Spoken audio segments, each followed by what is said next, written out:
கொஞ்சம் ஓபனா பேசுவோமா? ஏ பி இந்த ரெண்டு ஜாதி இருக்குன்னு வச்சுப்போம். ஏன்ற ஜாதிக்குள்ள இருக்க உங்களுக்கு பீன்ற ஜாதிக்குள்ள இருக்க ஒரு பொண்ணு மேல காதல்ன்ற ஒரு உணவு வந்துச்சுன்னா, உங்களை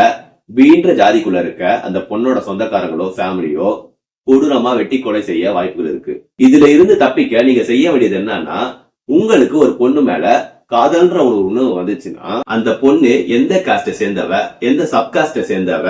அவ எந்த மதத்தை சேர்ந்தவ, இந்துவா, முஸ்லிமா, கிறிஸ்டியனா, பௌத்தமா, அவங்க ஃபேமிலியில யார் யார் இருக்கா, அம்மா அப்பா இருக்காங்களா, அவங்க தம்பி தங்கச்சிங்க யாரா இருக்காங்களா, அந்த பொண்ணு இருக்க ஜாதியோட ஜாதி சங்க தலைவர்கள் யாரு, அந்த ஜாதிய சப்போர்ட் பண்ணி படம் எடுக்கும் இயக்குநர்கள் யாரு, அந்த ஜாதியில இருக்க அரசியல்வாதிகள் யாரு, அந்த அரசியல்வாதிகள் எந்த அரசியல் கட்சிகளோட கூட்டணியில இருக்காங்க, இதையெல்லாம் தெரிஞ்சதுக்கு அப்புறம்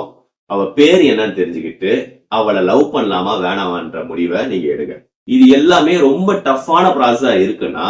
நீங்க உங்க ஜாதியில இருக்க ஒரு பொண்ணையோ